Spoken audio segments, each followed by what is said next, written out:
کسی گاؤں میں پنکی نامی ایک لڑکی رہتی تھی۔ اس گاؤں کے قریب ایک ندی بہتی تھی۔ پنکی کو ندی کنارے کھیلنا بہت پسند تھا۔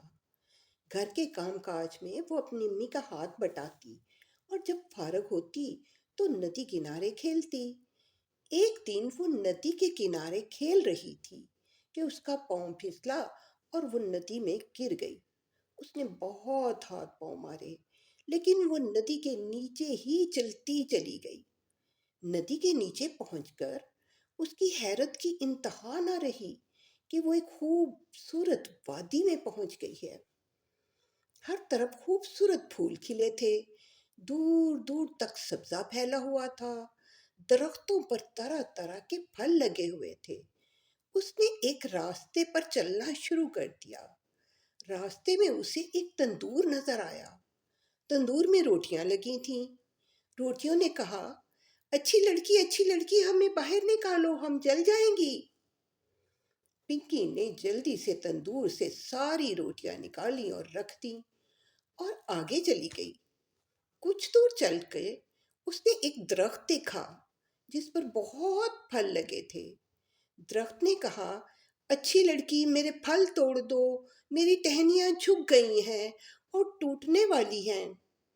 پنکی نے جلدی سے سارے پھل توڑ کر ڈھیر لگا دیا اور آگے چل دی۔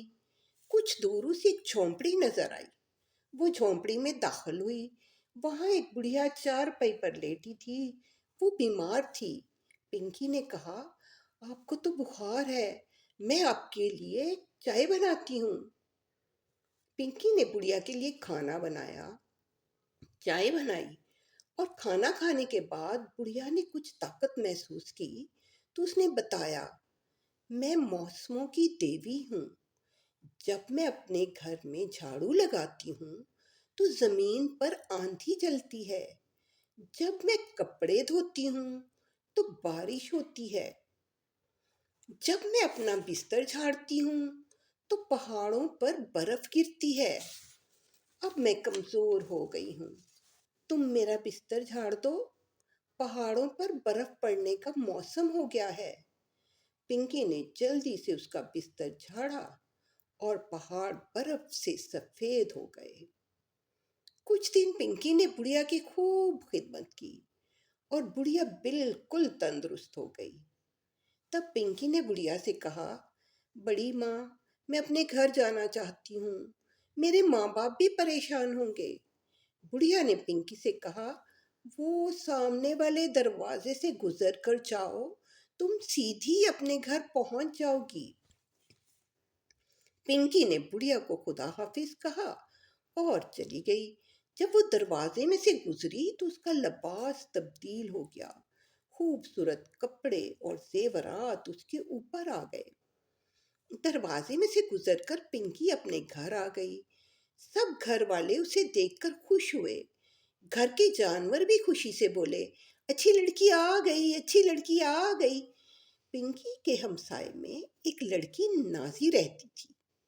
اس نے جب پنکی کو دیکھا، اس کے پاس آئی اور بولی، ہائے، اتنے خوبصورت کپڑے اور اتنے قیمتی زیورات کہاں سے لیے؟ پنکی نے ساری بات بتائی تو نازی بھاگم بھاگ ندی پر پہنچی اور ندی میں چھلانگ لگا دی اور نیچے وادی میں پہنچ گئی۔ راستے میں اسے ایک تندور ملا۔ تندور میں لگی روٹیاں بولی، اچھی لڑکی ہمیں باہر نکالو ورنہ ہم جل جائیں گی۔ نازی بولی، مجھے نوکر سمجھا ہے کیا؟ جل جاؤ گی تو جل جاؤ۔ یہ کہہ کر وہ آگے بڑھ گئی۔ راستے میں اسے پھلوں سے بھرا ہوا درخت ملا۔ درخت نے کہا، اچھی لڑکی میرے پھل توڑ دو، میں تکلیف سے جھکا جا رہا ہوں، میری ٹہنیاں ٹوٹ جائیں گی۔ نازی نے کہا، میرے پاس ٹائم نہیں ہے، ٹہنیاں ٹوٹتی ہیں تو ٹوٹ جانے دو۔ یہ کہہ کر وہ آگے بڑھ گئی اور جلدی سے بڑھیا کی جھونپڑی میں گئی۔ بڑھیا نے کہا، بیٹی میرا بستر جھاڑ دو اور کپڑے دھو دو۔ نازی نے کہا، کپڑے تو میں نے اپنے گھر میں بھی کبھی نہیں دھوئے، اور آپ کا بستر اتنا بھاری ہے کہ میں جھاڑ نہیں سکتی۔ کچھ دیر بعد نازی بولی، میں اپنے گھر جانا چاہتی ہوں۔ بڑھیا نے کہا، اس دروازے میں سے گزر کر جاؤ، تم سیدھی اپنے گھر پہنچ جاؤ گی۔ نازی جلدی سے دروازے کی طرف بڑھی۔ جب وہ دروازے میں سے گزری تو اس کے اوپر بہت سا کیچڑ، گوبر اور بہت سی غلاظت اس پر گر گئی اور نازی غلاظت سے بھر گئی۔ جب وہ گھر پہنچی تو جانوروں نے شور مچایا، گندی لڑکی آ گئی، گندی لڑکی آ گئی۔ پیارے بچوں، کر بھلا تو ہو بھلا۔ اچھائی کا انجام اچھا اور برائی کا انجام برا ہوتا ہے۔